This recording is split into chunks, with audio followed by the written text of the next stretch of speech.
kesibukannya masih menyempatkan hadir sebagai narasumber. Biasanya kan hanya memberikan arahan, menyapa Sobat Tani. Kali ini menjadi narasumber yang dengan tema hari ini yaitu suburkan tanah yuk.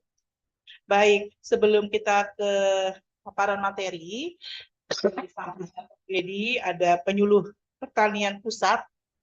Saya akan menyapa beliau, yaitu Bapak Dr. Insinyur Muhammad Takdir Mulyadi, MM. Pagi, Pak. Baik. Baik, untuk mempersingkat waktu, dan mungkin pastinya Sobat Tani sudah menunggu-nunggu untuk materi kita hari ini. Marilah kita langsung saja tanpa menunggu berlama-lama kepada Prof. Dedi untuk menyampaikan materinya, yaitu suburkan tanah yuk. Kepada Prof. Dedi dipersilahkan.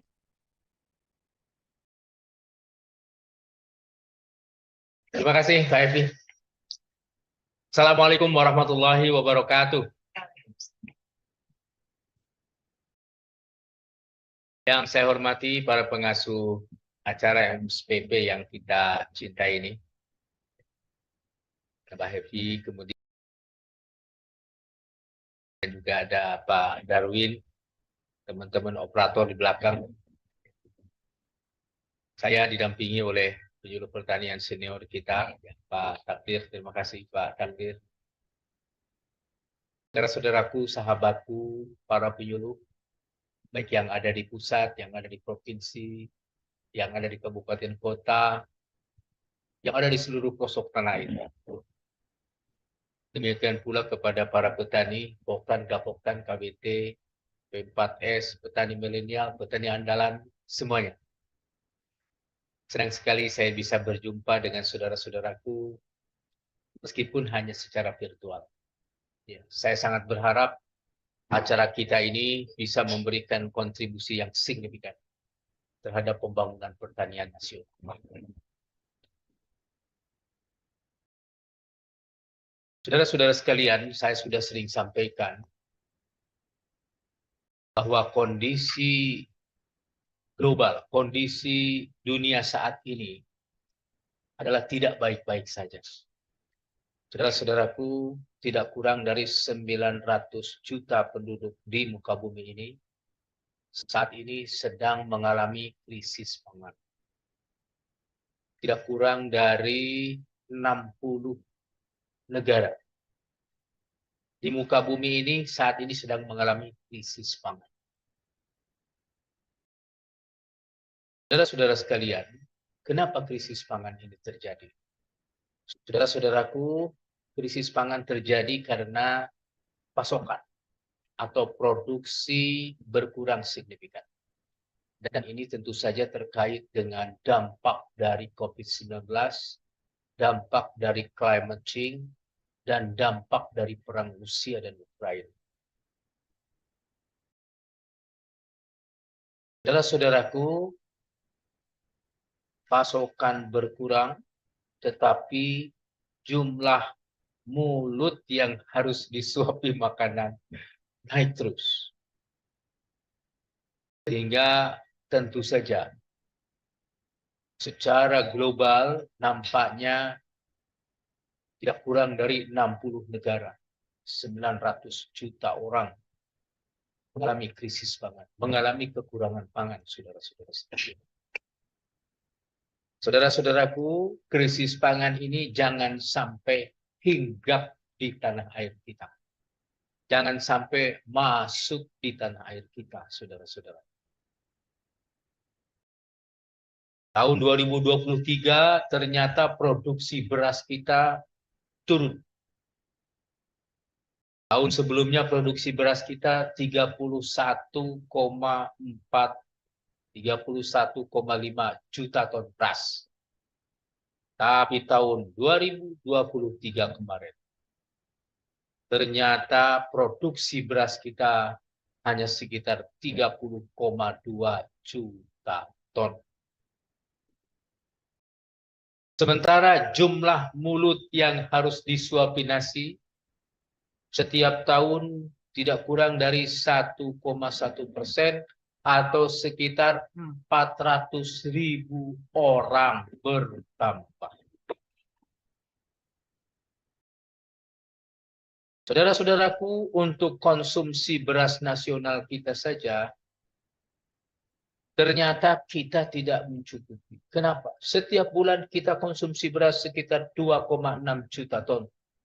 Das berarti setiap tahun kurang lebih kita konsumsi beras 31,2 juta ton. Sementara produksi beras nasional 2023 hanya 30,2 juta ton. Kurang 1 juta ton. Belum cukup, saudara-saudaraku. Ternyata cadangan beras pemerintah kita yang setiap tahun harus dipenuhi kurang lebih 2,5 juta ton. Itu pun belum terpenuhi. Saudara-saudaraku, berarti tahun 2023 kita kekurangan beras kurang lebih 3,5 juta ton. Makanya sampai dengan bulan Februari kemarin, pemerintah Republik Indonesia impor beras tidak kurang dari 3 juta ton dari seluruh mancanegara. Saudara-saudaraku, di saat yang sama, ternyata para eksportir beras, sebut saja India, sebut saja Vietnam, Myanmar juga, menyetop untuk tidak jual berasnya keluar. Kenapa seperti itu? Karena sesungguhnya tidak ada yang tahu krisis pangan ini mau sampai kapan. Kapan selesainya krisis pangan ini? Kapan selesainya perang Rusia dan Ukraina itu? Kapan selesainya climate change itu? Kapan selesainya dampak dari COVID-19 itu, saudara-saudaraku? Yang pasti, climate change tidak akan pernah selesai sampai bumi ini kiamat. Das berarti dia akan memberikan dampak negatif terhadap sektor pertanian sampai kiamat. Yang bisa kita lakukan adalah kita mesti hambat laju percepatan climate change. Saudara-saudaraku, IPCC, para ilmuwan climate change dari seluruh dunia ini sudah duduk bersama-sama dan menyepakati bahwa perubahan suhu yang merupakan cikal bakal climate change itu di dalam 100 tahun ke depan tidak boleh lebih dari 1,5 derajat Celcius. Dan kita juga sudah meratifikasinya, saudara-saudara. Kita juga sudah sepakat. Makanya seluruh dunia, saudara-saudaraku, sepakat untuk menurunkan emisi gas rumah kaca yang merupakan cikal bakal peningkatan suhu atmosfer, yang merupakan cikal bakal dari terjadinya climate change di dunia ini. Itu, saudara-saudaraku. Jadi, masalah pangan yang saat ini sedang terjadi utamanya dipicu oleh 3 hal tadi. Dampak dari COVID-19, dampak dari climate change, dampak dari perang Rusia dan Ukraina. Sejak awal tahun lalu, Februari 2023 sampai dengan Maret tahun ini, terjadi El Nino alias kemarau yang berkepanjangan. Saudara-saudara sekalian, kemarau yang berkepanjangan itu atau El Nino itu biasanya hanya 3 bulan, paling banter 6 bulan. Ini 13 bulan, coy. Sehebat-hebatnya, sekuat-kuatnya seorang petinju, kalau dia dirangsak selama 12 ronde, akhirnya roboh juga, coy. Begitu pula kita. Ternyata dampak kekeringan kemarin itu menyebabkan produksi beras nasional kita turun di angka 30,2 juta ton. Sementara konsumsi beras setiap tahun kita memerlukan 31,2 juta ton. Das berarti untuk konsumsi saja kita kurang lebih 1 juta ton. Sementara cadangan beras pemerintah yang biasanya dikuasai oleh Bulog perlu 2,5 juta ton. Sehingga totalnya kita kekurangan 3,5 juta ton. Das berarti kita harus impor. Saudara-saudara sekalian, sekarang impor itu tidak mudah. Meskipun kita punya duit, belum tentu dapat beras. Kenapa?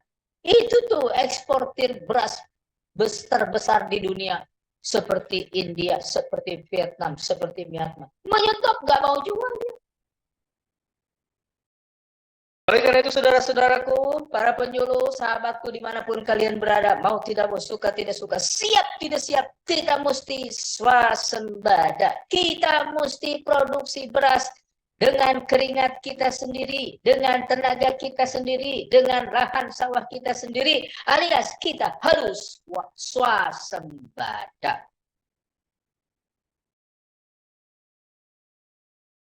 Bagaimana caranya swasembada, saudara-saudara sekalian? Ini sudah jelas kurang nih produksi kita. Peningkatan produksi bisa kita lakukan dengan dua hal. Yang pertama, peningkatan produktivitas. Ini perlu biaya, perlu effort yang luar biasa dan perlu waktu yang lama. Saudara-saudara, yang kedua melalui perluasan areal tanam. Yang paling mudah, yang lebih mudah adalah dengan cara perluasan areal tanam. Dengan cara meningkatkan indeks pertanaman, terutama di lahan sawah tanah hujan yang tadinya tanam 1 kali menjadi 2 kali. Peningkatan luas areal tanam di lahan rawa melalui optimalisasi lahan rawa. Yang tadinya lahan rawa ditanam 1 kali menjadi 2 kali. Selanjutnya tumpang sisip atau tumpang sari. Padi gogo di lahan perkebunan kita. Sawit saja kita punya 16,5 juta hektar. Belum lagi ada karet, kopi, kakao, dan lain sebagainya. Sehingga total luas perkebunan kita mungkin mencapai sekitar 35 juta hektar. Saudara-saudaraku, tanaman perkebunan itu tidak semuanya tua. Banyak juga lahan perkebunan kita yang baru saja diremajakan alias ditanam kembali karena yang lama sudah tua. Saudara-saudaraku, untuk lahan sawit yang tanamannya belum menghasilkan atau TBM yang umurnya kurang 5 tahun, mungkin sekitar 2 tahun sampai 3 tahun. Itu lorong-lorongnya bisa kita tanami. Itu yang disebut sebagai tumpang sisip atau tumpang sari. Saudara-saudaraku, itu yang harus kita lakukan, saudara-saudaraku, agar areal tanaman kita meningkat. Kalau areal tanam kita meningkat, berarti areal panen kita juga meningkat, saudara-saudaraku. Kalau areal panen meningkat, berarti produksi juga meningkat. Di saat yang sama, saudara-saudaraku, kita juga semua memiliki kewajiban, memiliki tugas, memiliki peran agar produktivitas persatuan lahan itu ditingkatkan. Saudara-saudaraku, sejak tahun 2010, produktivitas pertanian kita hanya sekitar 2,1 ton per hektar. Naik menjadi 2,2 ton per hektar. Turun lagi menjadi 2,1 ton per hektar, saudara-saudaraku. Jadi produktivitas padi sawah kita itu poco-poco, saudara-saudara. Maju selangkah, tapi mundur lagi 1 langkah. Mundur 1 langkah, maju lagi. Akhirnya jalan di tempat. Itu yang harus kita pikirkan, saudara-saudara. Oleh karena itu, saudara-saudaraku, kepada para penyuluh, para petani P4S, petani milenial, petani andalan KWT, semuanya. Saya mengajak kepada saudara-saudara semua, ayo kita suburkan tanah-tanah pertanian kita. Termasuk lahan sawah kita. Termasuk lahan kering kita. Termasuk lahan perkebunan kita. Semua tanah-tanah Indonesia harus kita suburkan agar produktivitasnya meningkat.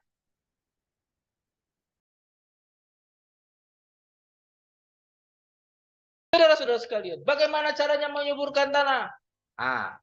Coba bahan presentasinya ditayangkan.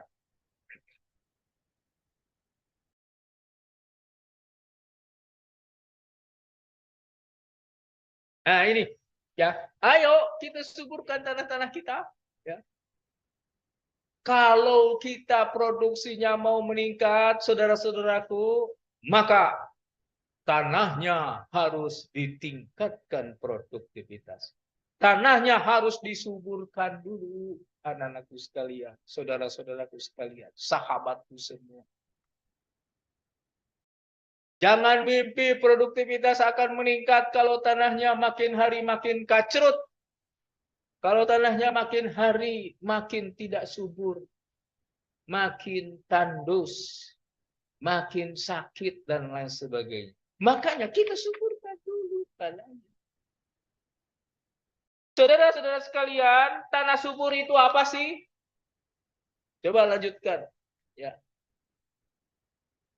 Tanah subur itu adalah tanah yang dapat menyediakan kebutuhan makhluk hidup yang ada di dalam tanah. Kebutuhan makhluk hidup yang ada di permukaan tanah. Coba next. Siapa yang pegang? Siapa lambat begitu? Rodi. Maaf, ternyata sinyalnya buruk katanya. Saudara-saudara sekalian, kebutuhan makhluk hidup itu apa? Kebutuhan makhluk hidup yang pertama oksigen, yang kedua air, yang ketiga nutrisi. Kemudian yang keempat adalah kita harus punya agen-agen yang bisa menyuburkan tanah atau agen penyubur tanah. Apa itu? Mikroba. Di saat yang sama, tanah subur itu juga harus bebas dari patogen.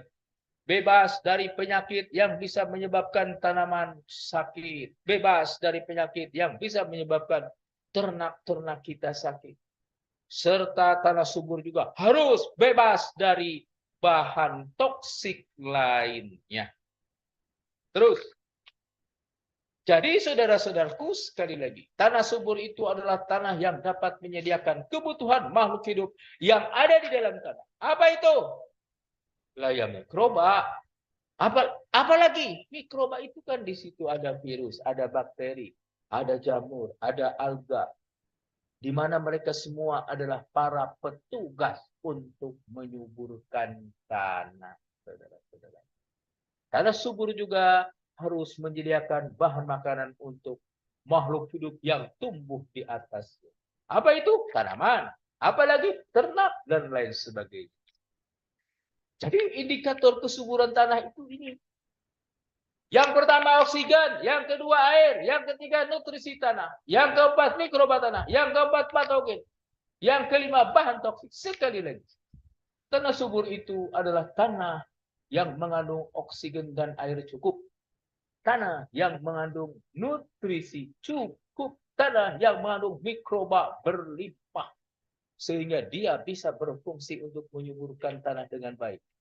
Tanah yang sehat, bebas dari patogen. Tanah yang sehat, bebas dari bahan-bahan toksik lainnya. Bahan-bahan racun dan lain sebagainya. Terus, saudara-saudaraku, sekali lagi, tanah yang subur adalah tanah yang menyediakan oksigen dan air dalam jumlah yang cukup. Ciri tanah yang banyak mengandung oksigen adalah tanahnya gembur. Tanah gembur adalah tanah subur. Ya. Makanya kalau kita mau tanah kita subur, digemburkan dulu. Dengan cara apa? Diolah dulu, dicangkul dulu. Ya. Begitu, saudara-saudaraku. Sekarang kita sudah menggunakan alat-alat mesin pertanian. Ada traktor roda 2, traktor roda 4. Itu semua ditujukan untuk menggemburkan tanah. Yang kedua, tanahnya ya harus lembab, jangan kering. Mau subur gimana kalau tanahnya kering? Gak mungkin ada tanaman bisa hidup di situ. Lihat tuh di Arab Saudi. Saya begitu mendarat di Jeddah, mendarat di Medina, mendarat di Riyadh, saudara-saudaraku. Lihat tuh dari kaca jendelanya pesawat. Semuanya kering kerontang, yang ada hanya batu tanah. Tidak ada tanaman. Kenapa? Enggak ada air. Kenapa? Kering kerontang itu. Makanya enggak ada tanaman. Berarti tanahnya tidak subur. Jadi tanah subur itu ya harus cukup oksigennya. Yang kedua juga harus cukup airnya. Artinya apa? Harus lembab. Bagaimana caranya oksigennya cukup, kemudian airnya cukup? Makanya tanah sebaiknya teksturnya lempung, strukturnya porus, strukturnya remah. Kadar C organiknya harus tinggi. Kenapa? Karena tanah subur itu kalau lembab, C organik dia bisa memegang air 3-6 kali lipat dirinya sendiri. Satu molekul gugus fungsional dari C organik itu akan mengikat 6 molekul air.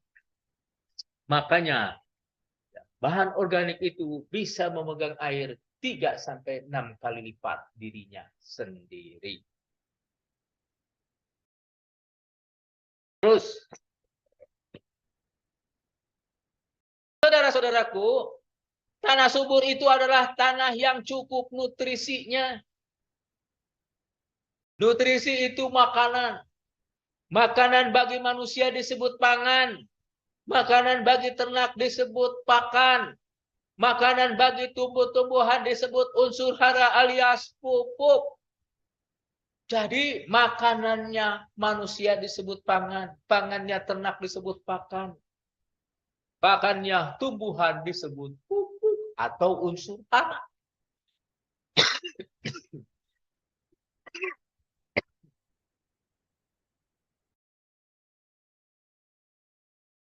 Jadi sekali lagi, unsur hara itu harus cukup. Unsur hara di dalam tanah harus cukup untuk tanaman yang ada di tanah, di permukaan tanah.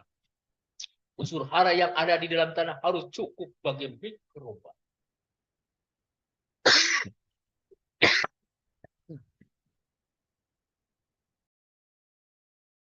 Saudara-saudaraku, unsur hara itu ada 16 macam. Ada C, ada H, dan ada O. Disediakan oleh udara melalui CO2, melalui H2O. Berarti dari dalam tanah air. Kemudian ada 13 lagi unsur hara yang disebut unsur hara makro, CHO, ditambah N, P, K, Ca, Mg, dan S. Itu yang ada di dalam tanah. Termasuk unsur hara mikro, ada Fe, ada Mn, Cu, Seng, boron, molybdenum, dan klor. Itu juga disediakan di dalam tanah. Saudara-saudaraku, tanaman itu bisa menyerap unsur hara kalau bentuknya ion. Bisa dalam bentuk kation, bisa juga dalam bentuk anion.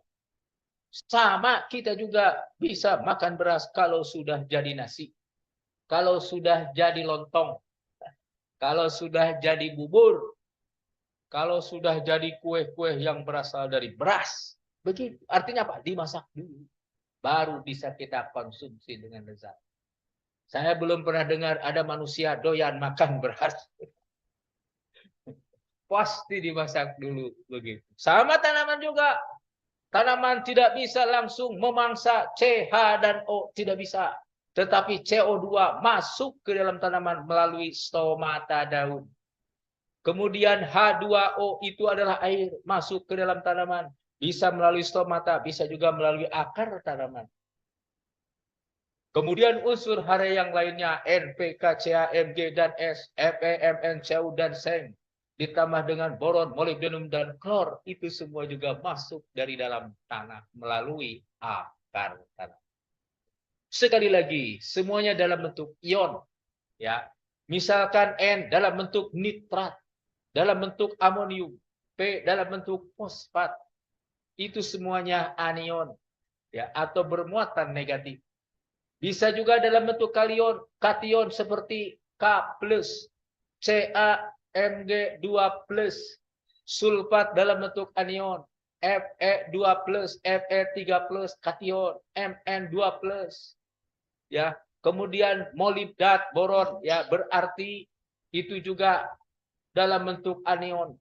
Copper, Cu2+, Cu+, kemudian seng 2+, klor dalam bentuk anion, Cl-. Begitu saudara-saudaraku. Saudara-saudaraku, ion-ion ini baik kation maupun anion, dia dalam kondisi optimal. Kalau pH-nya sekitar netral. Sebelumnya kita terima kasih nih Makanya kepada kalau Pak Teddy. nutrisi tanahnya Di sela-sela bagus, itu kesibukannya pH-nya masih menyempatkan hadir dinetralkan sebagai dulu agar keseimbangan hara di dalam tanah itu optimal untuk pertumbuhan tanaman. Kalau pH-nya masam, itu yang namanya unsur mikro bisa toksik.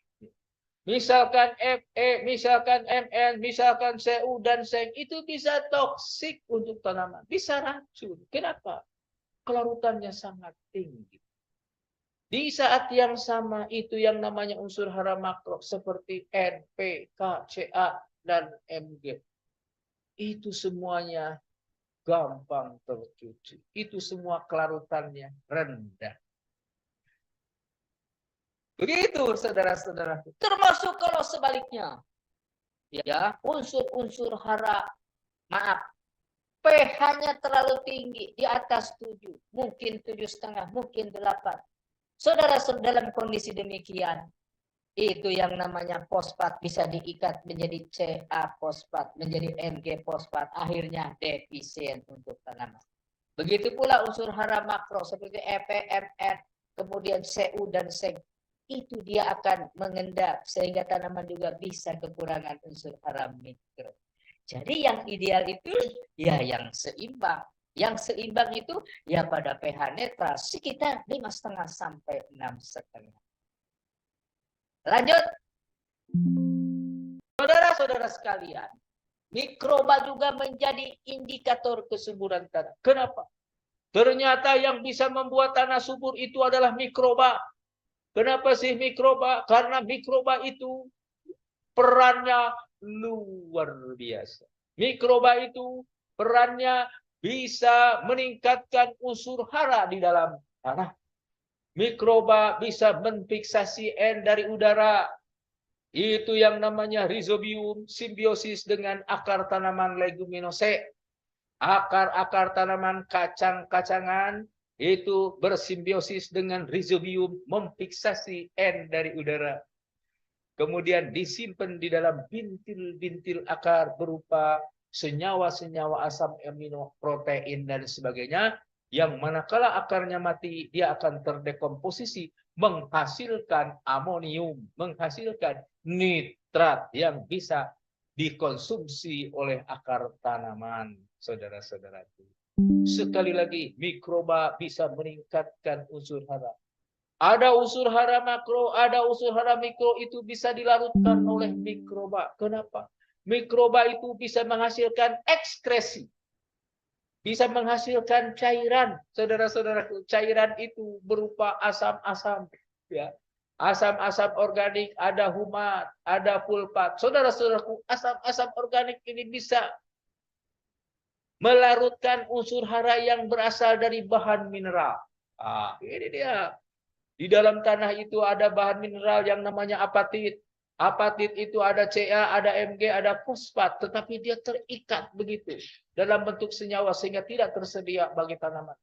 Tapi begitu ada asam humat, saudara-saudaraku. Apatit ini terpecah-pecah, saudara-saudaraku, menjadi Ca2+. Disedot oleh akar tanaman. Menjadi Mg2+, disedot oleh akar tanaman menjadi H2PO4-, menjadi HPO42-, dan lain sebagainya, disedot oleh tanaman.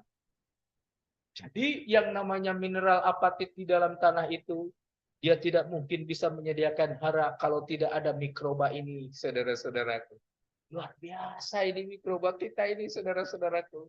Jangan lupa mikroba juga dia bisa mendekomposisi bahan organik. Hasil dekomposisi bahan organik itu juga merilis unsur-unsur hara N, P, K, Ca, Mg, dan seterusnya, saudara-saudaraku. Hasil rilis dari unsur-unsur hara makro mikro itu langsung disedot oleh akar tanaman, saudara-saudara. Di saat yang sama mikroba ini juga bisa berfungsi sebagai biokontrol. Itu yang namanya patogen-patogen ini bisa dikendalikan oleh mikroba. Ada patogen yang disebabkan oleh jamur, lawan oleh trichoderma. Begitu. Ada patogen yang disebabkan oleh bakteri. Misalkan ada yang namanya bakteri yang menyebabkan daun bawang atau umbi bawang itu busuk, saudara-saudara. Itu yang disebut sebagai bercak ungu, akhirnya busuk, akhirnya mati, produksi bisa turun signifikan. Kalau ada patogen kayak begitu, lawan sama Actinomycetes, lawan sama bakteri lagi, saudara-saudaraku. Itulah mikroba sebagai biokontrol. Dia bisa mengendalikan berbagai patogen yang ada di dalam tanah. Jadi sebelum kita berikan saudara-saudaraku dalam bentuk pestisida, lawan dulu sama biokontrol ini. Kemudian ada biokontrol lagi saudara-saudaraku, itu yang namanya sundep, itu yang namanya beluk saudara-saudaraku, baik di musim gadu maupun di musim rendang saudara-saudaraku, itu bisa menghancurkan produksi padi kita. Produksi padi kita bisa turun 20-80% gara-gara sundep beluk itu. Gara-gara hama itu saudara-saudara. Yang namanya hama kita lawan dengan serangga, apa itu? Parasitoid. Kita mesti pelihara parasitoid di sawah-sawah kita sebanyak-banyaknya. Kita biarkan parasitoid di lahan-lahan sawah kita sebanyak-banyaknya. Kenapa? Parasitoid itu begitu menetas, saudara-saudaraku, tidak lama dia langsung bisa terbang. Di kepalanya itu ada antena 2. Saudara-saudara sekalian, antena dari parasitoid itu dia bisa mendeteksi di mana ada telur-telur yang namanya sundep beluk itu. Sekitar 100-200 meter itu bisa terdeteksi, dan itu detektor yang luar biasa. Kalah tuh detektor yang ada di iPod itu. Kalah. Coba detektor iPod itu dia bisa berfungsi kalau dideketin gitu ke detektornya. Itu kan dimasukin ke apa tuh? Lubang ada ruangan sedikit ya. Detektornya langsung cuman berapa senti tuh. Paling juga 10 senti, 20 senti. Tapi kalau parasitoid dia bisa mendeteksi 200 meter, saudara-saudara. Luar biasa detektor ciptaan yang maha kuasa yang diberikan kepada si parasitoid itu. Dia bisa mendeteksi di mana itu ada telur sundep beluk. Begitu terdeteksi ada sundep beluk, dia langsung terbang. Pung! Langsung dia hinggap di atas telur sundep beluk itu. Disedot sampai habis, sampai tinggal cangkangnya wungkul. Begitu. Jadi boro-boro dia mau menetas. Sebelum menetas, telurnya udah disedot sama si parasitoid itu. Akhirnya sundep beluknya tidak ada, saudara-saudara. Itu yang namanya biokontrol. Dan itu banyak juga yang disebabkan oleh mikroba. Mikroba juga sebagai bioremediator, saudara-saudaraku. Saudara-saudara sekalian, lahan pertanian kita banyak yang tercemar oleh residu pestisida. Ada residu pestisida organoklorin, ada organofosfat, ada karbamat, saudara-saudara, ada piretroid, saudara-saudaraku. Itu yang namanya organoklorin, saudara-saudaraku, itu sulit untuk dipecah-pecah, saudara-saudara. Kenapa? Tidak ada mikroba yang mampu. Tapi sekarang sudah ditemukan, saudara-saudaraku, ada mikroba yang bisa memecah-mecah senyawa molekul dari organoklorin itu, saudara. Organoklorin itu berarti klorin tuh gugus fungsionalnya tuh. Itu yang memiliki efek toksik yang luar biasa. Saudara-saudaraku, mikroba bisa memecah organoklorin menjadi partikel-partikel yang lebih kecil, menjadi molekul-molekul yang lebih kecil. Kalau molekul yang lebih kecil itu sifat toksiknya berkurang bahkan hilang. Saudara-saudaraku, banyak juga mikroba yang menghasilkan PGPR, yang menghasilkan fitohormon, yang menghasilkan hormon-hormon. Jadi PGPR itu adalah plant growth promoting, promoting growth Saya lupa singkatannya. Tetapi intinya adalah yang bisa merangsang pertumbuhan tanaman. Ya.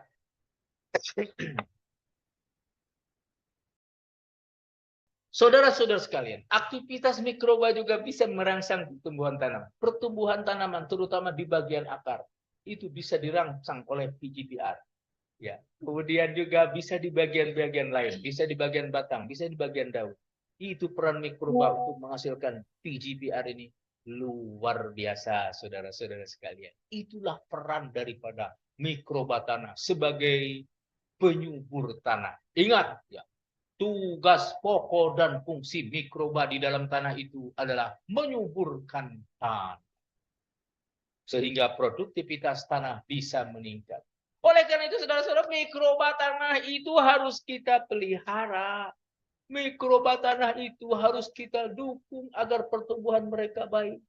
Kalau pertumbuhan mikroba tanah di dalam tanah itu bagus, saudara-saudara, maka tugasnya dia bisa dilaksanakan dengan sebaik-baik. Mikroba akan melaksanakan tugas untuk menyuburkan tanah dengan sebaik-baiknya. Makanya awas tuh, mikroba tanah jangan sampai disakiti, apalagi dibunuh.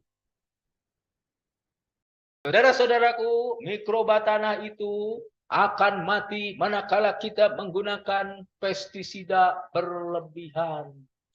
Dengan pestisida berlebihan, itu yang namanya mikroba patogen itu mati. Tapi mikroba penyubur tanah pun ikut mati, saudara-saudaraku. Apalagi dari kelompok itu organoklorid, apalagi dari kelompok organofosfat, dan lain sebagainya, saudara-saudaraku. Makanya jangan sakiti mikroba itu. Kalau mikroba tanah kita sakiti, saudara-saudaraku, maka tunggu bumerang ekologis, tunggu itu mikroba tanah itu akan menghancurkan tanaman kita, akan menghancurkan kita semua, saudara-saudara sekalian. Ada juga mikroba yang kerjanya sebagai bioremediator. Ada mikroba yang kerjanya sebagai biokontrol. Kalau mikroba-mikroba itu kita ganggu, kalau mikroba itu kita sakiti, kalau mikroba biokontrol, bioremediator itu kita bunuh, saudara-saudaraku, maka itu yang namanya patogen itu akan tumbuh dengan pesat. Itu akan menghancurkan dalam sekejap tanaman kita, saudara-saudara. Kenapa? Itu mikroba biokontrolnya itu kita bunuh dengan tidak sengaja atau dengan sengaja, tetapi kita tidak tahu, saudara-saudara. Tidak sadar kita. Jadi sekali lagi, kalau ingin tanah kita subur, pelihara mikroba tanahnya dengan sebaik-baik. Lanjut. Saudara-saudara sekalian, tanah subur juga adalah tanah yang di dalamnya bebas dari patogen. Patogen itu apa? Patogen itu adalah mikroba yang bisa menyebabkan tanaman kita sakit. Mikroba yang bisa menyebabkan ternak kita sakit. Tanah yang subur berarti patogen-patogen itu enggak ada. Berarti saudara-saudaraku, saya sudah bilang tadi, ya, ada mikroba yang berperan sebagai biokontrol. Biokontrolnya dikencengin sehingga patogennya eleh, sehingga patogennya modar, saudara. Begitu pula ya mikroba bioremediator. Itu juga harus kita kembangkan sebanyak-banyaknya untuk meremediasi, untuk mengobati tanah-tanah pertanian kita sehingga bebas dari bahan-bahan toksik, bahan-bahan yang racun, bebas dari segala macam patogen. Lanjut, saudara-saudaraku, bahan toksik juga tidak boleh ada di dalam tanah-tanah kita. Kalau terpaksa ada,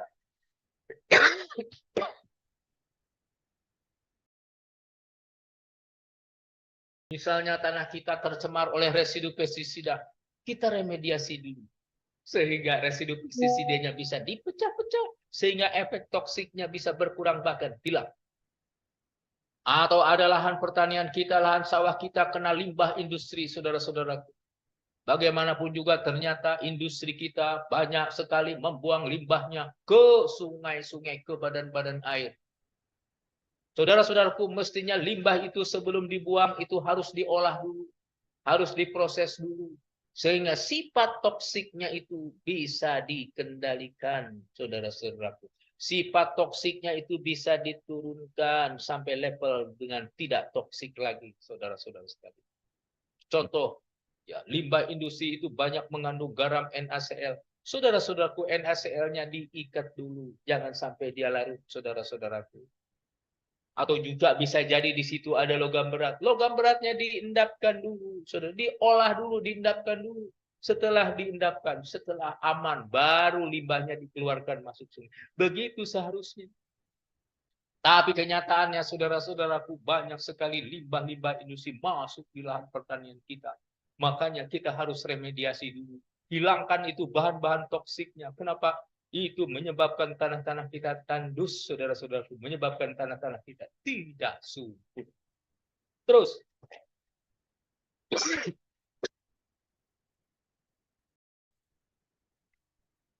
saudara-saudara sekalian, bagaimana caranya agar tanah kita subur? Ya harus diolah dulu. Jadi pengolahan tanah prinsipnya adalah bagaimana kita manipulasi tanah sedemikian rupa sehingga tanah bisa menyediakan oksigen, tanah bisa menyediakan air, tanah bisa menyediakan nutrisi, ya, tanah bisa bebas dari patogen, tanah bebas dari bahan toksik. Itulah pengolahan tanah. Itulah yang harus kita lakukan. Bagaimana caranya agar tanah kita oksigennya bagus? Ya digemburkan. Dengan cara apa? Ya diolah dulu. Ditraktor dulu, dibajak dulu, digaruk dulu. Agar oksigennya berlimpah. Kalau oksigennya berlimpah, tanaman juga akan tumbuh dengan subur. Tapi kalau tanahnya padat, oksigennya akar tanaman tidak bisa tembus, saudara-saudara. Di saat yang sama, mikroba penyubur tanah juga tidak bisa hidup dengan nyaman. Kenapa? Oksigennya nggak ada.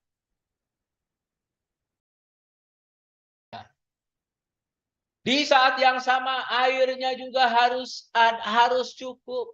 Jadi pengolahan tanah itu prinsipnya adalah bagaimana caranya air cukup. Dengan cara apa? Tambahkan biochar, saudara-saudaraku. Dengan biochar, maka air akan cukup. Sama biochar juga strukturnya poros, ya, dia itu banyak sekali rongga-rongga. Jadi kalau kita tambahkan biochar ke dalam tanah, itu sama dengan kita membuat rongga-rongga di dalam tanah. Rongga-rongga itu yang pasti akan terisi oleh oksigen. Makanya yang nama biochar itu, termasuk kompos, termasuk pupuk kandang, itu pasti akan membuat tanah menjadi gembur. Tanah gembur pasti subur. Kenapa? Kadar oksigennya banyak.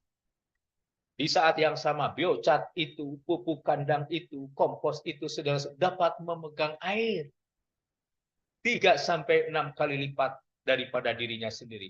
Jadi kalau kita tambahkan biochar, kita tambahkan kompos, kita tambahkan pupukan, berarti dia sama dengan memegang air alias dapat menyediakan air untuk tanaman.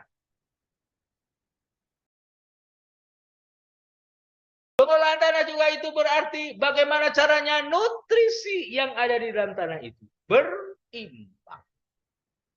Saudara-saudaraku, kalau kita ingin kondisi unsur hara di dalam tanah itu berimbang, kita harus lakukan pemupukan berimbang. Pemupukan berimbang itu apa? Pemupukan berimbang adalah pemberian sejumlah pupuk yang sesuai dengan kebutuhan tanah. Pupuk yang kita berikan itu sesuai dengan yang diminta tanaman. Jangan berlebih-lebihan. Kalau nggak diminta oleh tanaman, nggak usah diberikan. Begitu konsep pemupukan berimbang. Dari mana tahu? Dicoba dulu. Dengan cara apa? Dengan prosedur uji tanah. Kita jajaki dulu. Tanah ini sebetulnya kekurangan apa? Setelah tahu, oh ternyata kekurangan nitrogen, ternyata kekurangan fosfor, ternyata kekurangan kalium. Ya sudah, NPK saja yang diberikan. Yang lain nggak usah diberikan. Diberikannya berapa? Lakukan uji kalibrasi. kalibrasikan kebutuhan tanaman dengan kondisi unsur hara di dalam tanah. Sehingga nanti akan ketemu batas kritisnya. Oh, ternyata kalau diberikan fosfornya kurang dari 100 kg per hektar, produksi turun. Kalau 100 kg per produksi naik. Berarti batas kritis itu. Begitu caranya, begitu pula untuk hara yang lain. Udah jelas di situ hanya perlu NPK, dikasih CA, dikasih MG, dikasih mikro, segala macam. Itu sawah. Ada juga tanah-tanah sawah kita tuh. Tanah sawah kita itu banyak yang jenuh fosforosnya, jenuh kaliumnya. 70% tanah-tanah kita kadar fosforos dan kaliumnya itu tinggi. Jadi sebetulnya sawah kita itu tidak perlu dikasih fosfor, tidak perlu dikasih kalium.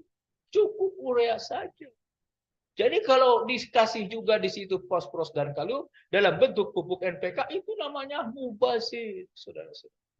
Begitu. Intinya adalah bagaimana keseimbangan hara di dalam tanah itu favorable, ya, kondusif untuk pertumbuhan tanah.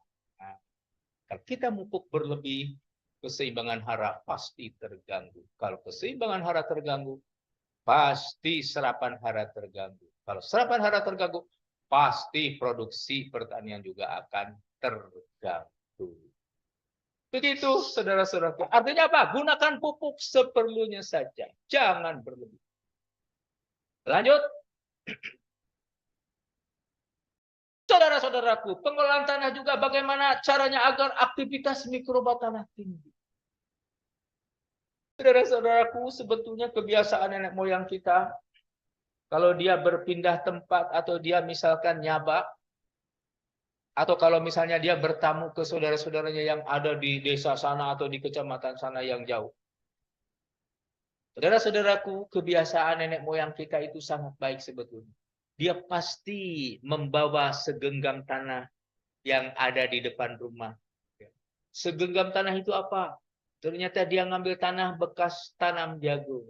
Ngambil tanah bekas tanam padi, saudara-saudara. Saudara-saudara sekalian, ternyata di dalam tanah itu banyak sekali mikroba yang bisa menyuburkan tanah. Di situ ada yang namanya bakteri penambat N. Di situ ada yang namanya bakteri pelarut P, pelarut K, pelarut unsur mikro. Di situ juga ada mikroba yang bisa sebagai biokontrol. Di situ juga ada mikroba yang berfungsi sebagai bioremediator. Di situ juga ada mikroba yang berfungsi sebagai penambah PGPR, penambah tumbuh tanaman, saudara-saudaraku. Dia bawa, kemudian disimpan di dalam sarungnya, saudara-saudaraku. Dibungkus oleh daun, simpan di dalam sarungnya. Begitu sampai di rumah keluarganya yang beda desa atau beda kecamatan itu, tanahnya langsung ditabur di ladangnya itu. Saudara-saudaraku, itu sebetulnya dia bawa mikroba tuh dari kampung halamannya. Ada mikroba pelarut P, ada mikroba penambat N, ada mikroba pelarut K, lengkap di situ. Dipindahkan ke rumah saudaranya itu agar sama-sama subur. Itu kearifan lokal yang luar biasa, saudara-saudaraku, yang mungkin sekarang susah cari orang kayak gitu. Jadi saudara-saudaraku, mikroba yang berasal dari tanah subur itu dibawa. Apa enggak? Tanahnya aja udah bawa. Tanahnya tuh yang subur itu bawa, kemudian dihambur-hamburkan. Setelah itu nanti mikrobanya akan berkembang biak di situ. Dan dia akan berfungsi untuk menyuburkan tanah. Tapi ingat, mikroba itu juga perlu oksigen. Makanya tanahnya harus gemburkan dulu. Mikroba juga perlu air, makanya tanahnya itu harus dilembabkan dulu dengan cat, tambah biocat. Mikroba juga perlu nutrisi, saudara. Makanya di situ suburkan dulu pupuk kandang. Pupuk kandang itu makanan lezat bagi mikroba. Biocat itu adalah tempat tinggal yang paling nyaman bagi mikroba. Makanya tambahkan biocat, tambahkan kompos, tambahkan pupukan. Itu makanan yang lezat bagi mikroba. Itu adalah rumah yang paling mewah bagi mikroba. Saudara-saudaraku, kalau mikroba dikasih rumah yang mewah, dikasih makanan yang lezat, dikasih minum yang lezat, saudara-saudara, pasti mikroba pertumbuhannya akan pesat. Kalau pertumbuhannya pesat, dia akan melaksanakan tupoksi, akan melaksanakan tugasnya untuk menyuburkan tanah itu dengan Osat. Pus. Itu saudara-saudaraku. Lanjut.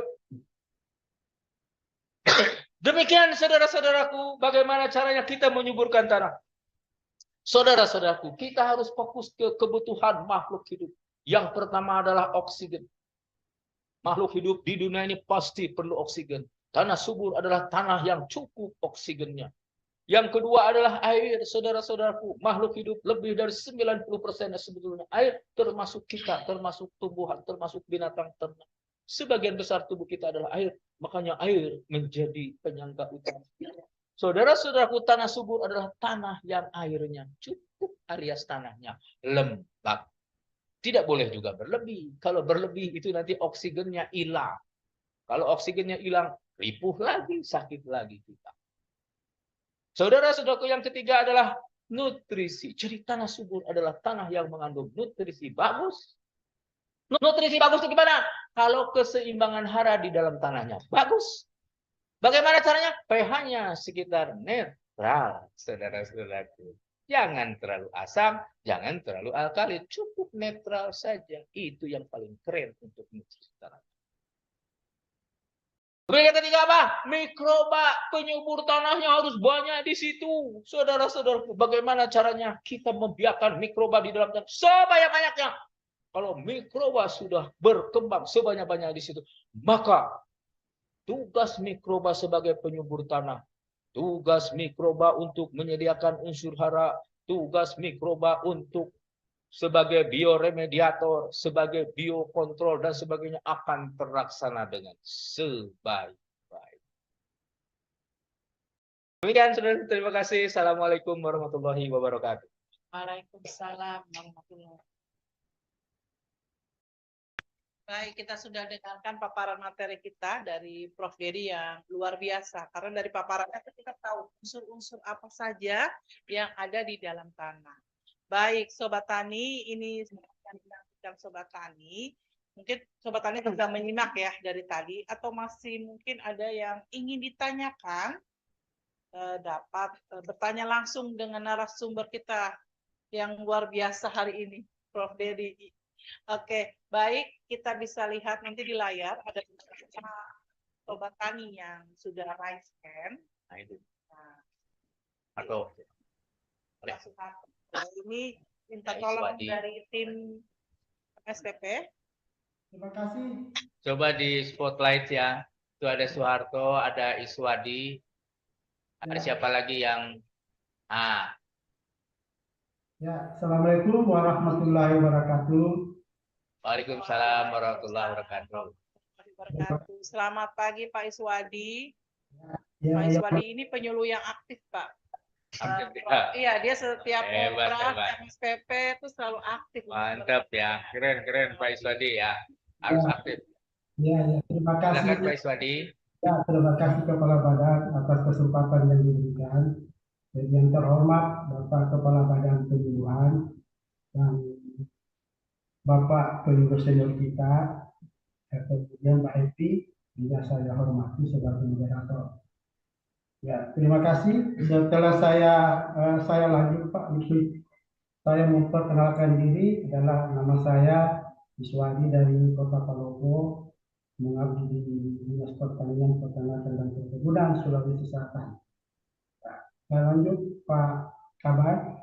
Jadi apa yang disampaikan tadi oleh Pak Kabar cukup menarik mengenai untuk menyuburkan tanah. Tetapi saya melihat ada klaster Kementerian Pertanian yang mengatakan bahwa kita akan memanfaatkan pertanian modern. Jadi mengenai masalah impor, dengan adanya pertanian modern ini saya kira kita bisa tekan. Karena penggunaan pertanian modern mulai dari hulu sampai hilir saya kira sudah tidak akan memberikan lagi ruang kepada impor masuk ke negara kita. Termasuk dalam menyuburkan tanah kita. Tentu juga dilakukan secara modern. Tetapi terkait dengan penyuburan tanah kita, Pak, saya melihat di peraturan Kementerian Pertanian nomor 1 tahun 2024 ini mengenai penyaluran pupuk bersubsidi, ada tambahan pupuk organik granula (POG). Saya kira ini, kalau ini kita ingin mendorong melakukan suatu penyuburan tanah, ini perlu barangkali dievaluasi supaya pupuk organik ini didorong untuk lebih banyak penyediaannya daripada pupuk-pupuk kimia. Karena pupuk kimia selama ini memang merusak tanah kita. Jadi ini barangkali Pak perlu kita dorong sedikit untuk memotivasi petani kita untuk menyuburkan tanah melalui POG ini. Ada siapa lagi itu? Boleh itu. Ya, oke. Itu barangkali Pak Kaban supaya untuk tanggapan saya dan pertanyaan saya mengenai pupuk organik penyuburan tanah yang ingin dilakukan. Oke, makasih Pak Faisadi, makasih. Assalamualaikum warahmatullahi wabarakatuh. Waalaikumsalam. Silakan lanjut. Siapa lagi nih? Soeharto. Silakan Pak Soeharto. Silakan Pak Soeharto. Dengaran Pak Soeharto. Silakan Ya. Pak Soeharto. Ya, Assalamualaikum warahmatullahi wabarakatuh. Selamat siang.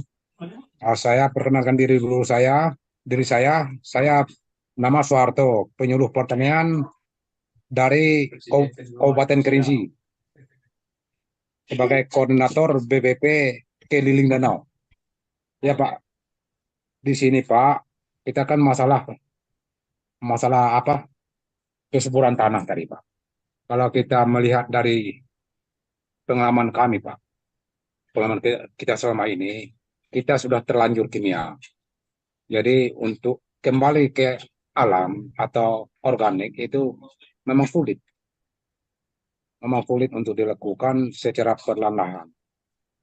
Namun dalam kesulitan ini Pak, kita harus difasilitasi penyuluh pertanian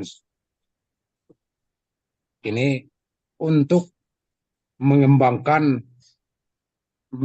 membudidayakan organik ini Pak, untuk memperbaiki tanah-tanah kita yang sudah terlanjur kimia.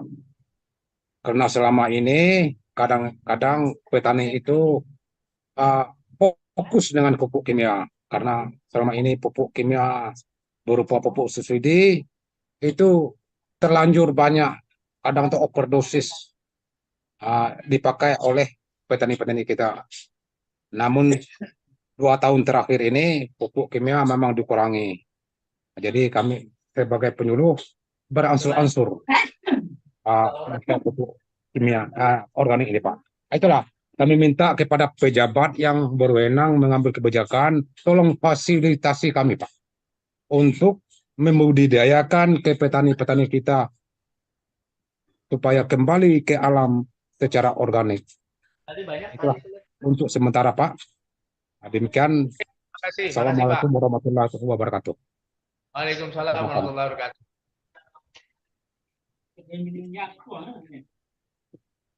Oke. Tadi banyak sebetulnya yang ini ya. Oke, ya, saya jawab dulu ini yang dua. Ya. Yang pertama terkait pertanian modern, kemudian yang kedua mengenai pupuk organik ya. Nah, ini pertanyaan sama dengan Pak Soeharto yang kedua ini. Yang pertanian modern. Jadi tanah itu sebetulnya salah satu faktor produksi. Kalau di on farm sebetulnya ada 3 hal yang sangat penting. Dalam mau tangan dari itu kok berat ini. Ada 3 hal yang sangat penting. Yang pertama adalah varietas atau tanaman. Yang kedua adalah pengelolaan kesuburan tanah. Kemudian yang ketiga adalah pengendalian OPT. Nah, kalau pertanian modern ini semuanya nih harus modern. Termasuk juga dalam hal pengelolaan tanah, pengelolaan kesuburan tanah harus modern. Misalkan modern di pengelolaan kesuburan tanah itu kita sekarang menggunakan traktor roda 2, traktor roda 4 ya untuk ngolah tanah. Ngolah tanah maksudnya apa? Menggemburkan tanah. Selain menggemburkan tanah, dia juga membalikan bahan organik biar bercampur dengan tanah. Ya. Di saat yang sama pengolahan tanah juga dia bisa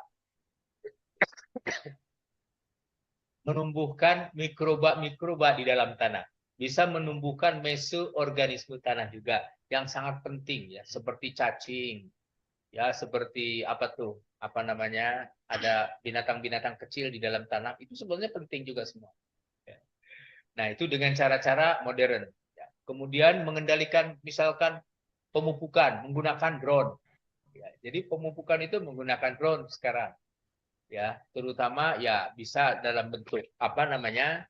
Pupuknya itu pupuk yang bisa dihamburkan atau pupuk cair. Kalau pupuk cair bisa disemprotkan melalui drone. Nah, itu kalau itu modern. Nah, jadi pengelolaan kesuburan tanah itu adalah salah satu faktor produksi yang harus kita genjot. Begitu ya, Pak Iswadi. Ya, tentu untuk pengelolaan kesuburan tanah dengan cara-cara modern juga banyak. Ya, antara lain pemanfaatan produk bioscience. Ya, pemanfaatan ya, pupuk hayati. Pemanfaatan ya biokontrol, pemanfaatan bioremediat itu sebetulnya adalah pertanian modern. Pemanfaatan mikroba yang bisa menghasilkan PGPR itu adalah pertanian modern yang melalui pengendalian kesuburan tanah kita. Jadi begitu Pak, terkait dengan pupuk organik ya. Pupuk organik itu hukumnya wajib ditambahkan ke dalam tanah. Sedangkan pupuk kimia itu sunat. Ya, artinya apa? Dia kalau kurang tambahkan. Kalau sudah cukup nggak usah. Ya. Tapi yang namanya pupuk organik itu kan petani bisa bikin. Jadi jangan mengandalkan pupuk organik itu harus subsidi. Kenapa? Petani kan bisa bikin.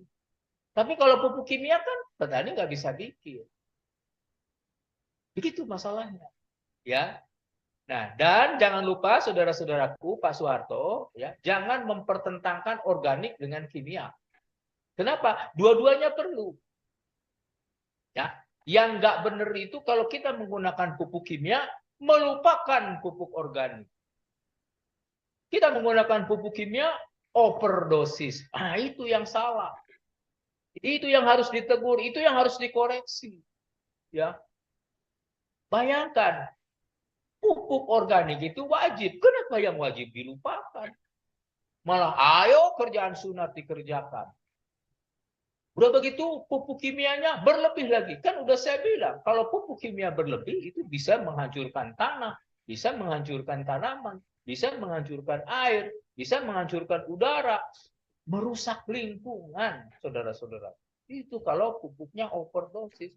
Makanya kalau pupuk berimbang. Ikutilah pemupukan berimbang. Pemupukan berimbang itu yang pertama adalah yang wajib dulu. Tambahkan bahan organik.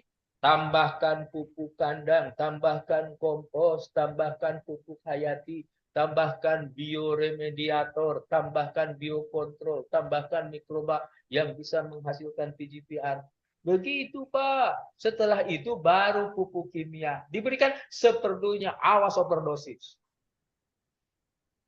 Dan setelah itu pun di dalam pemupukan berimbang itu harus ada 5T, 5 tepat.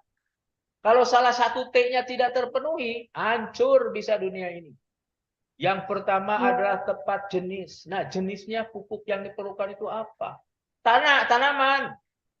Kalau tanaman perlunya pupuk urea saja diberikan. Yang lain nggak usah. Kalau tanaman itu perlunya N, P, dan K,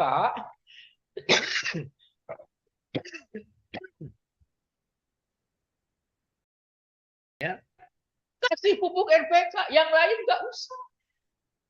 Tepat jenis. Yang kedua, tepat dosis. Dosis itu jumlahnya. Kalau dia perlu ureanya 2 kintal, tambahkan 2 kintal. Jangan ngasih urea 4 kintal, apalagi 5 kintal, apalagi 6 kintal.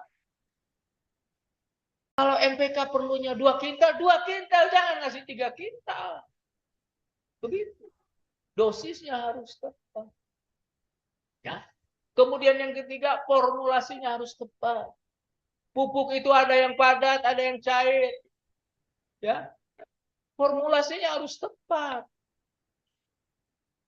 Kalau yang namanya pupuk P, kalau untuk pupuk cair kayaknya nggak cocok. Itu cocoknya ya dalam bentuk granul. Kenapa? Dibenamkan ke dalam tanah. Kalau N, itu pupuk N boleh pupuk cair.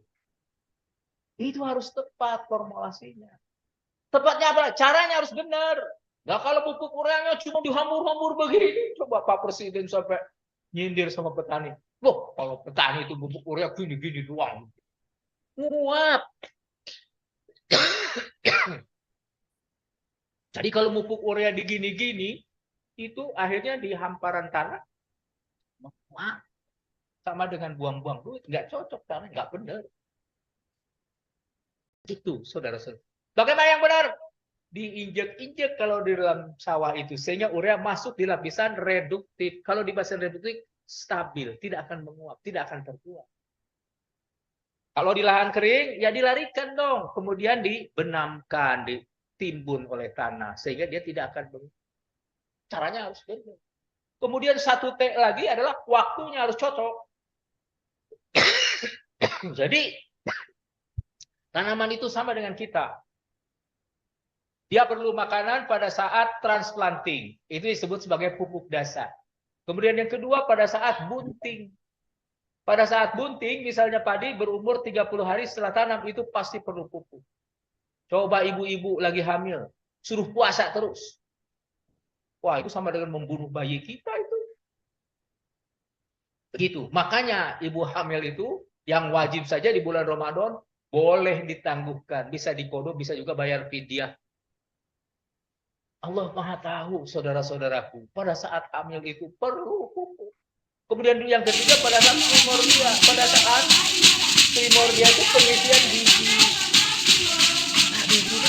Après leur danse, la responsable du groupe et ses filleuls se rapprochent de leur hôte pour recueillir quelques billets de banque. Nous sommes des femmes Woroso et nous en sommes fiers. C'est notre loi. Nous avons fièrement exécuté le djar. Vous êtes nos chefs. Nous avons fait vos éloges. Nous attendons notre dû. Pupuk organik, pupuk kimia itu dua-duanya.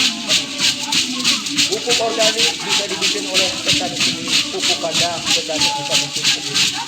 Pupuk kompos petani bisa bikin sendiri. Pupuk hayati petani sendiri. Ces cadres, ils connaissent la place de cette danse. Des femmes qui revendiquent leur produit. Il faut savoir que c'est une casse sociale, cette casse-là, chaque année, dans le mois de la Tabaski. Yang subsidi itu yang nggak bisa dibikin sendiri apa itu ya pupuknya. Itu pun seperlunya. Kalau perlunya 1 hektar, kasih 1 hektar. Maksudnya 1 kintal saja. Jangan dikasih 2 kintal. Begitu, saudara-saudara. Jadi dua-duanya perlu, ya. Tolong ini kepada para penyuluh dimanapun kalian berada. Kalian jangan mempertentangkan organik dengan kimia. Kenapa? Dua-duanya perlu. Kan udah saya jelaskan tadi. Organik itu agar tanah itu bisa porus, bisa menyediakan oksigen. Organik itu dia tanaman, biar tanah itu lembab gitu. Kenapa? Organik itu bisa memegang air. Organik itu dia hanya sedikit menghasilkan unsur hara, tanaman masih kurang, makanya ditambah dengan kimia. Tanah subur itu tanah yang nutrisinya cukup. Kalau hanya mengandalkan organik, ya kita misalnya mau menghasilkan padi sampai 10 ton, ya nggak bisa. Jagung juga ya nggak bisa. Harus ditambah dengan urea, harus ditambah dengan NPK. Tapi jangan terlalu banyak, secukupnya saja. Sebetulnya penting untuk suburan tanah kita, saudara-saudara. Ya. Jangan menghilangkan satu sama lain. Yang salah itu yang menghilangkan satu sama lain. Itu orang yang pupuk kimia tuh. Lupa dia nggak pakai organik. Kenapa? Organik itu nanti produksinya nggak. Salah itu. Seharusnya organik dulu. Makanya saya bilang organik itu wajib. Kimia itu sunnah. Ya. Pada saat kurang tambah. Itu ya. Silakan, itu ada Bu Siti Maisaroh. Silakan tuh. Masih ada, Bu. Baik, selanjutnya Ibu Siti Maisaroh. Tolong mohon diaktifkan videonya Ibu Siti. Tadi udah ya, udah diaktifkan. Atau siapa lagi yang lain? Boleh. Nah, ini nih Bu Rahma, silakan. Pagi Bu Rahma, mohon di-unmute ini. Di-unmute dulu lah.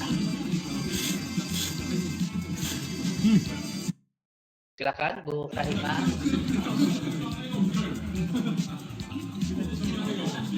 Dianut dulu Bu.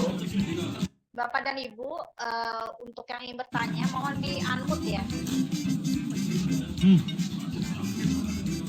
Atau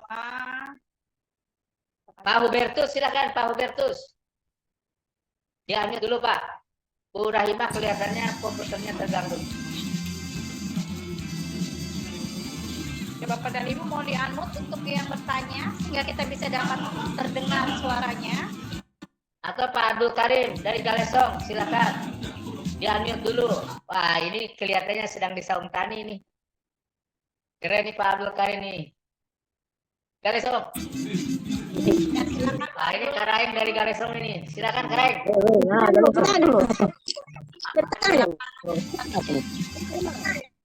Anak celoloy. Silakan Karaeng. Pertanyaannya apa?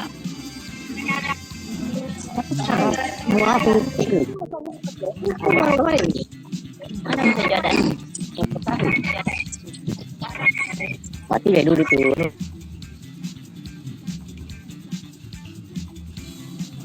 Silakan. Di-unmute dulu, Karaeng. Nah, silakan. Di-unmute dulu, Karaeng.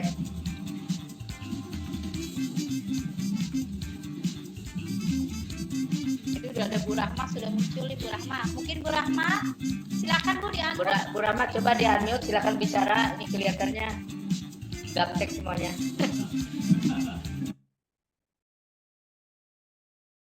Sama ada yang ditanyakan, silakan. Di-unmute Ibu.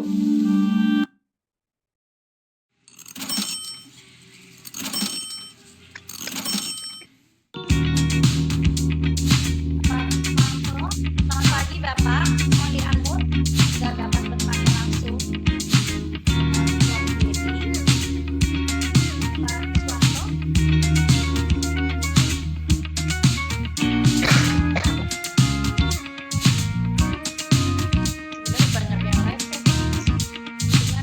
Masih aku.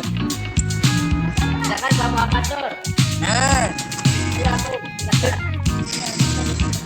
mana ya? Alaan mana ya? Alaan mana mana? Assalamualaikum. Waalaikumsalam warahmatullahi wabarakatuh. Silakan Pak Muhammad Nur.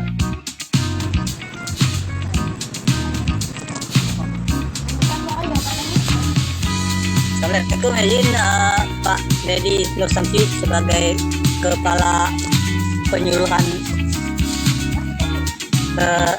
RI. Silakan Pak.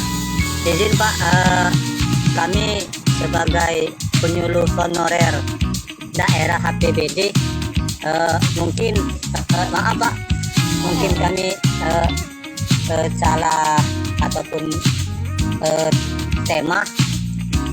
Kami ingin bagaimana Pak supaya penyuluh honor daerah ini difasilitasi sedemikian rupa baik dari kabupaten, provinsi ataupun pusat, karena selama ini kami berbeda dengan THL yang tahun 2000 pusat kemarin Pak, karena kami sadar kami daerah ini seperti bagaimana selama ini dikatakan ada tapi tiada Pak. Mohon izin Pak, masukan ataupun sarannya. Kebenaran beberapa tahun yang lalu Bapak sempat ke DPP kami Pak di Kayagung, Sumatera Selatan. Terima kasih Pak, mohon maaf. Wassalamualaikum warahmatullahi wabarakatuh. Waalaikumsalam warahmatullahi wabarakatuh. Ada lagi yang lain? Bu Ardini silakan. Bu Ardini silakan. Ada yang ditanyakan Bu Ardini?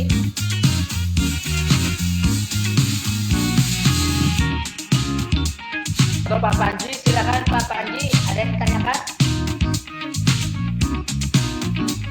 Halo Pak Panji. Ada yang ditanyakan silakan.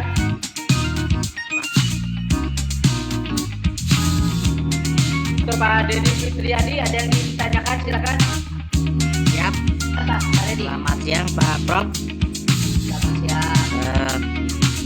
Perkenalkan, nama saya Dedi Fitriadi, penyuluh pertanian dari BPP Panawangan, Kabupaten Ciamis. Untuk pertanyaannya, kebetulan namanya sama Prof. Pertanyaannya, di wilayah binaan saya itu kebanyakan sawahnya itu sawah legok ya, kata orang Sundanya. Sawah di bawah lembah. Itu kebanyakan sumber airnya itu dari mata air, Cinyusu lah Prof.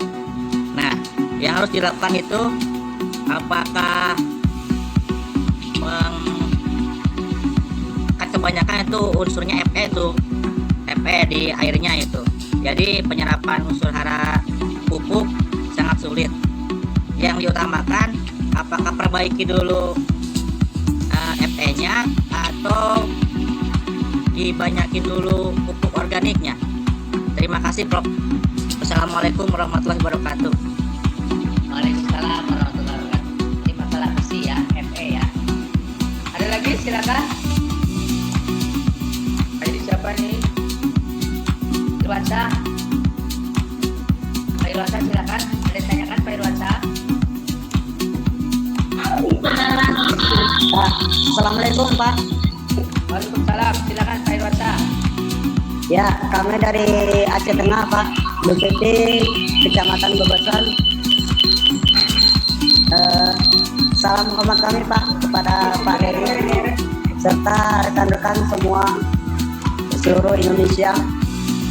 Dalam hal ini Pak, kebetulan kita berbincang masalah yuk suburkan tanah. Beberapa tahun yang lalu pernah ada program yaitu berupa gedung kompos. Namun saat ini untuk Aceh Tengah tidak ada lagi Pak. Kami kebetulan salah satu wilayah binaan kami yaitu berdekatan dengan pasar Pak, pasar sayuran Pak. Kemudian juga ada beberapa ternak, merupakan bahan dasar pembuatan pupuk organik. Jadi kira-kira Pak, untuk kami ini masih adakah program pembangunan rumah kompos? Demikian Pak. Assalamualaikum warahmatullahi wabarakatuh. Waalaikumsalam warahmatullahi wabarakatuh.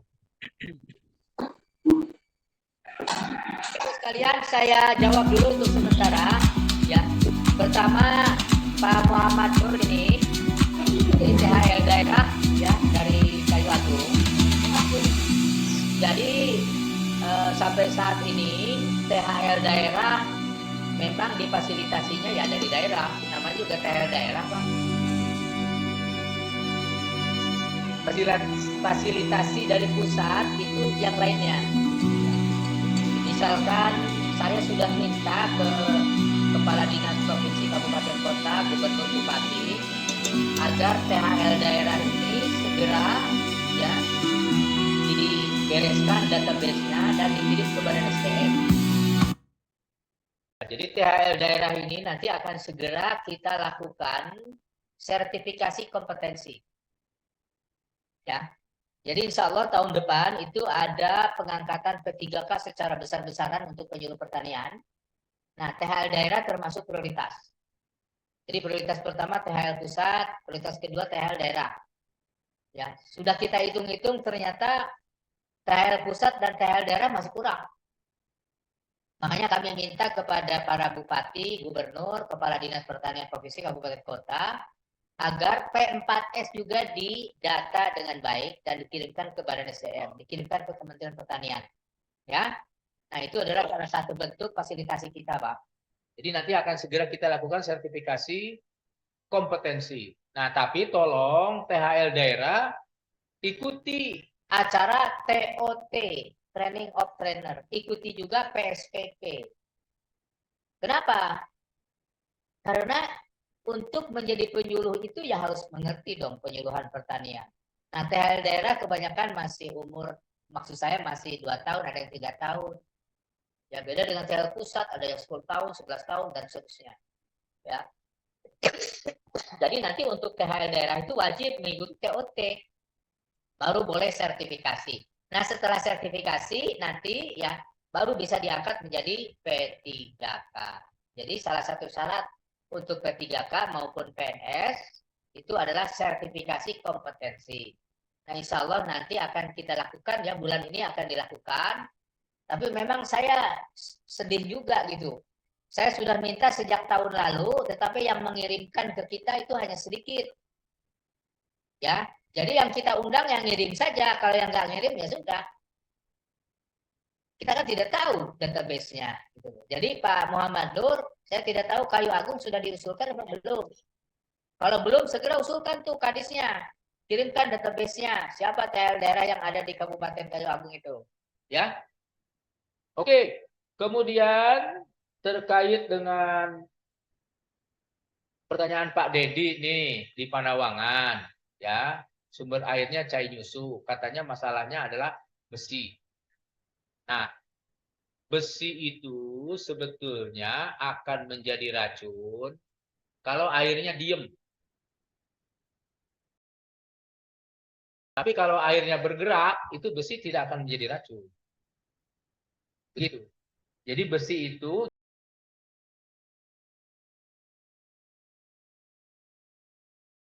jadi racun kalau airnya diem. Kalau air diem itu akan terjadi reduktif. Itu nanti kadar Fe2+ ya. Itu yang namanya ferro. Itu akan bus gitu.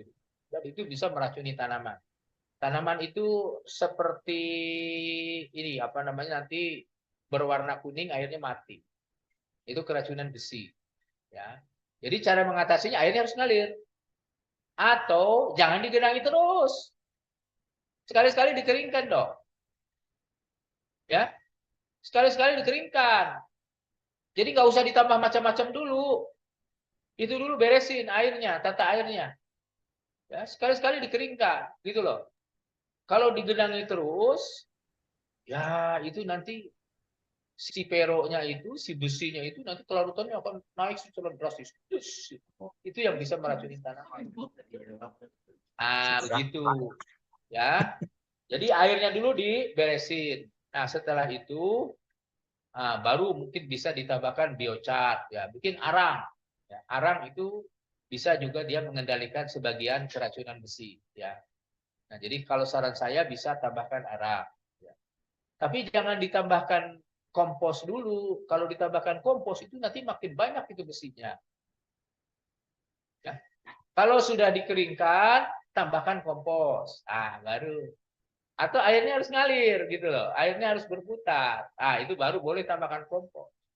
Kalau air berputar nanti oksigennya banyak. Besi akan teroksidasi menghasilkan Feri, besi 3+. Kalau besi Feri aman, tidak akan racun dia. Gitu ya Pak Dedi ya. Kemudian ini Pak Irwansyah. Ini terkait dengan kompos, program kompos ya. Jadi yang namanya program pertanian itu tidak mungkin selamanya. Tidak mungkin terus-terusan ada, nggak mungkin. Contoh sekarang ya program rumah kompos sekarang memang nggak ada. Ya, yang ada itu adalah OPO masih ada. Ya silakan kalau untuk OPO itu untuk mencincang bahan organik. Kalau kita mau bikin kompos, ya jadi bahan organik ya di situ misalkan gulma atau sisa-sisa panen, silakan dicincang-cincang dengan OPO. Kemudian nanti difermentasi, jadilah nanti kompos. Komposnya baru digunakan untuk menyuburkan tanah. Begitu ya. Coba diusulkan kalau itu. Nah, kalau rumah kompos ya, petani harus bisa bikin sendiri.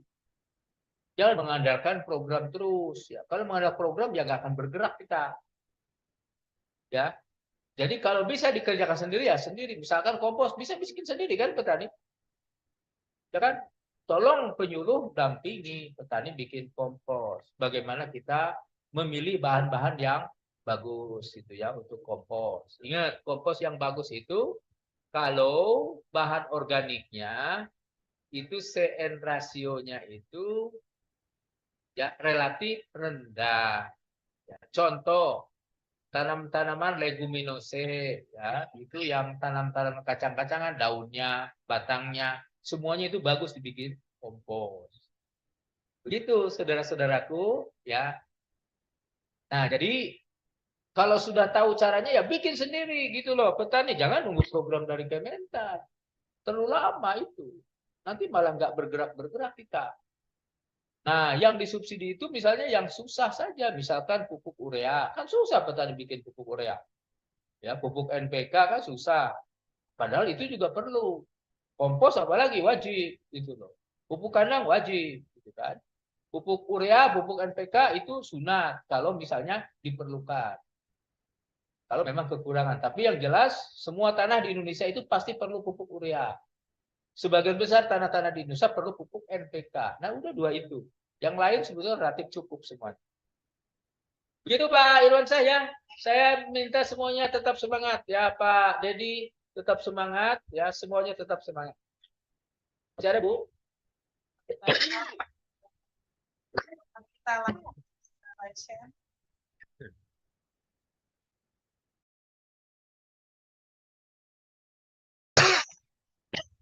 Silakan Ibu Tri Melantika.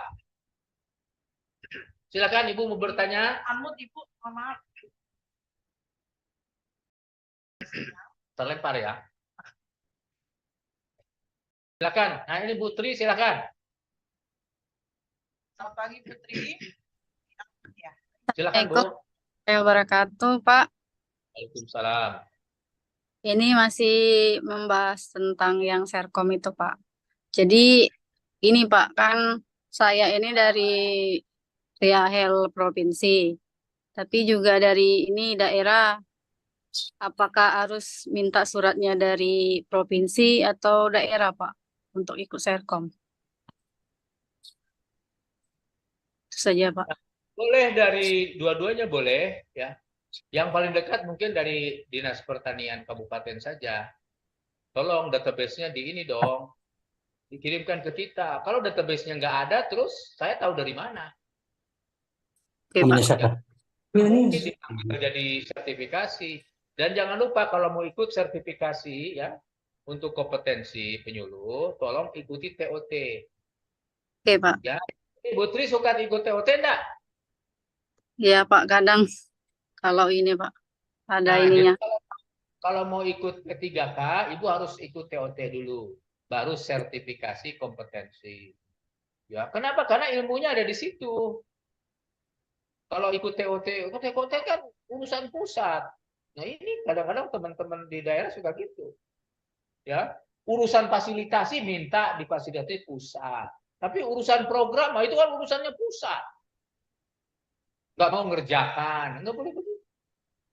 Ini ada peluang, ini tahun depan sudah disampaikan oleh Pak Menteri Pertanian. Ada pengangkatan P3K untuk penyuluh pertanian yang relatif formasinya banyak. Manfaatkan itu.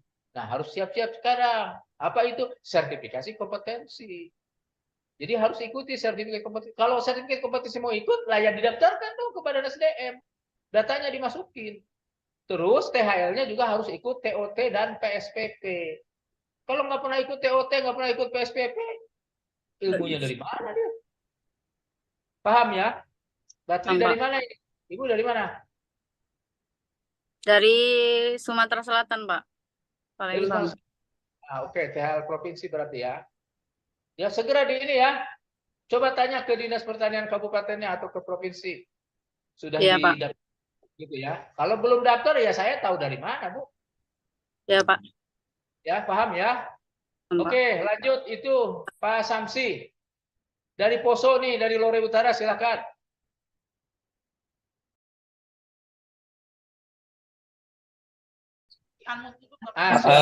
Terima kasih banyak Pak Prof.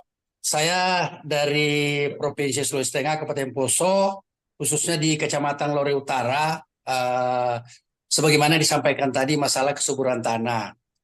Di wilayah kami banyak sekali lahan-lahan tidur sehingga air yang terserap ke lahan persawahan itu yang dari rawa. Sehingga pertanaman khususnya untuk tanaman padi itu tidak bisa berkembang karena banyaknya zat besi. Nah, bagaimana cara untuk mengatasi zat besi? Apakah kita menggunakan pupuk pupuk kimia atau pupuk organik, sehingga itu bisa kita menghilangkan zat besi tadi.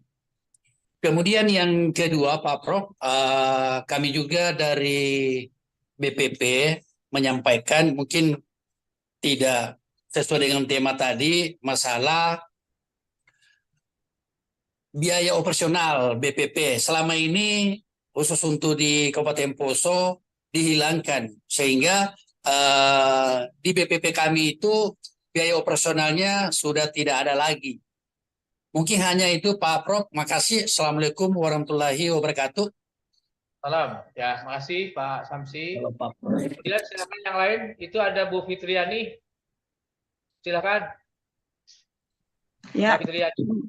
Assalamualaikum warahmatullahi wabarakatuh. Selamat siang, Prof. Selamat siang. Ya, saya Fitri dari BPP Candipuro, Lampung Selatan. Terima kasih, Prof, waktunya. Berkaitan dengan penggunaan yang kata Profesor tadi wajib untuk organik, bisakah nanti untuk 2025 kami masukkan ke RDKK yang di tahun 2025, mengingat untuk RDKK 2024 yang sudah berjalan ini kami tidak ada petroorganiknya, Prof. Itu satu. Yang kedua, menyambung tadi dari saudara kami dari mana yang sebelum saya tadi tentang biaya operasional di BPP. Kalau dulu pernah ada ya teman kita yang tadi barusan, kami di sini malah beli kertasnya sendiri, Prof. Mudah-mudahan suatu ketika nanti adalah untuk operasional BPP. Terus yang ketiga, kami ini kan memang sudah difasilitasi dengan PUTS untuk mengecek uji tanah sawah. Seandainya mungkin harapan kami, Prof, suatu ketika BPP ini difasilitasi lagi dengan uji tanah yang digital, semisal digital gitu. Pertanyaan kami, ada, udah mungkin itu cukup itu aja, Prof. Ya. Terima kasih. Assalamualaikum warahmatullahi wabarakatuh. Waalaikumsalam warahmatullahi wabarakatuh. Silakan Bu Masni. Masni silakan. Apa yang mana? Bu Masni di-unmute dulu Bu Masni. Silakan.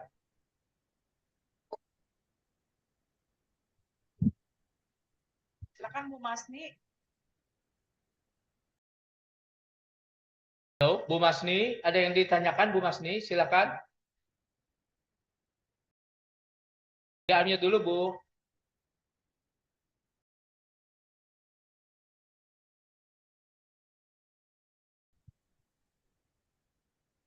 Oke. Ya, ada Pak, ada. Oke, cukup ya. Yang pertama ini Pak Samsi, ya sebetulnya tadi zat besi udah saya jelaskan. Mungkin Bapak tadi belum gabung, ya. Jadi intinya untuk mengurangi keracunan besi itu, airnya nih harus benar. Airnya harus bergerak, Pak. Jadi zat besi itu kelarutannya tinggi menjadi racun kalau airnya diem. Kalau airnya bergerak, dia tidak akan larutnya tinggi, tidak. Ya, dia pasti akan berubah menjadi fero. Dari fero menjadi feri, dan itu aman. Jadi sekali lagi airnya harus bergerak. Kemudian yang kedua, kalau bisa ya sudah, jangan digenangi terus. Digenangi terus itu yang menyebabkan keracunan besi itu. Jadi sekali-sekali dikeringkan, Pak. Misalkan digenangi 2 minggu, dikeringkan seminggu, nggak apa-apa keringkan. Begitu, genangi lagi, keringkan lagi. Nah dengan cara itu keracunan besi bisa dikurangi. Ditambahkan pupuk kandang, ditambahkan kompos, justru besinya itu akan semakin tinggi, Pak. Akan semakin racun dia. Ya.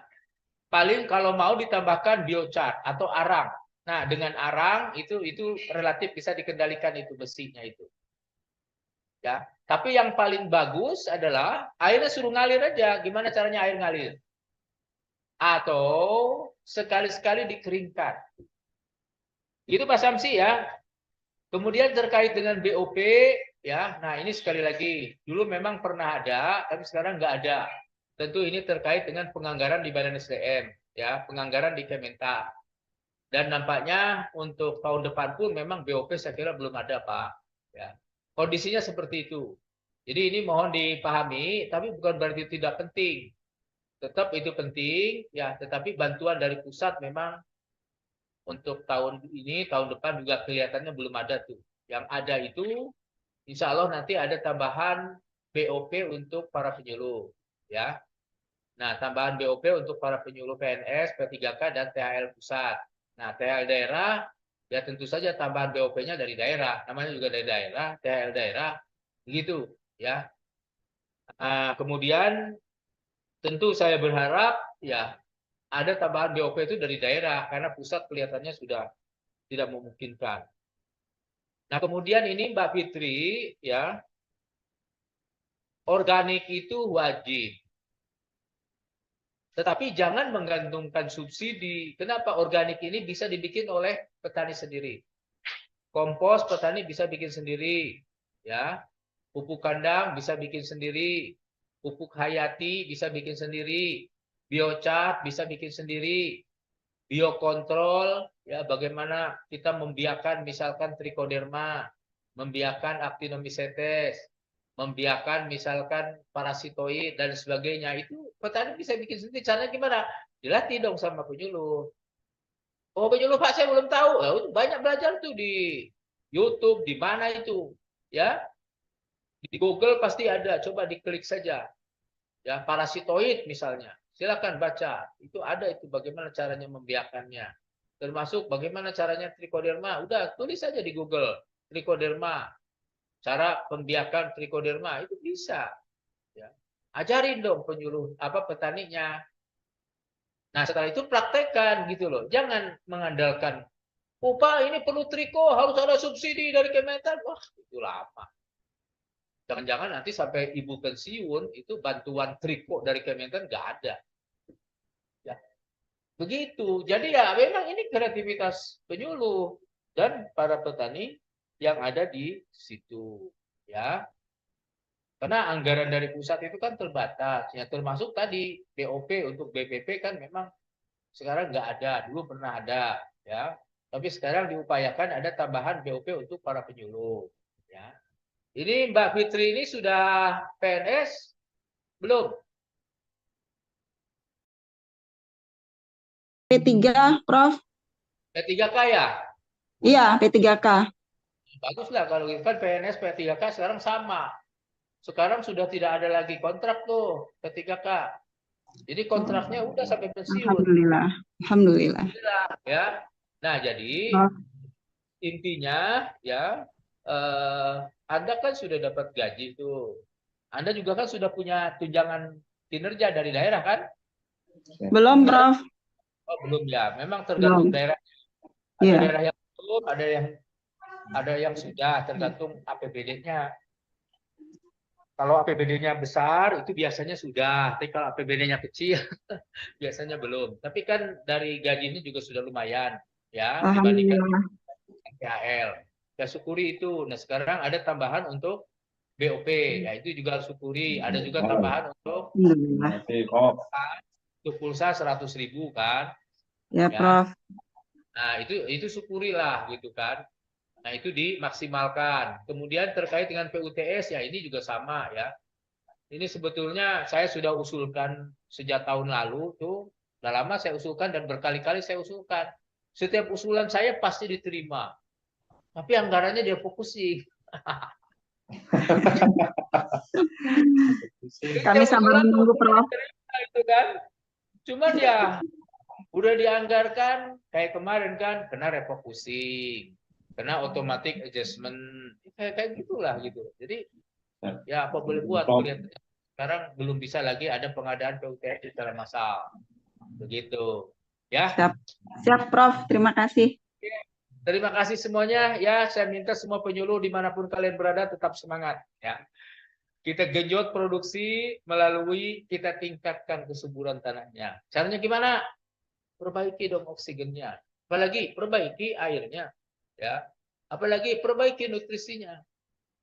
Apalagi tingkatkan mikrobanya, ya. Apalagi harus bebas terhadap patogen. Patogennya dibasmi dulu tuh. Dengan apa? Ya dengan biokontrol dong. Itu termasuk harus bebas dari senyawa racun, senyawa toksik. Caranya gimana? Bioremediasi. Terima kasih. Assalamualaikum warahmatullahi wabarakatuh. Waalaikumsalam warahmatullahi wabarakatuh. Terima kasih Prof. Dedi atas ilmunya yang luar biasa di pagi hari ini. Baik, Sobat Tani, kita akhiri MSPP kali ini. Saya Happy, Prof. Dedi, dan Pak Takdir mohon pamit, undur diri. Ketemu lagi kita di minggu depan dengan MSPP, dengan tema dan narasumber menarik lainnya. Akhir kata, billahi taufiq wal hidayah. Wassalamualaikum warahmatullahi wabarakatuh. Selamat aktivitas Bapak dan Ibu, Sobat Tani. Salam sehat selalu.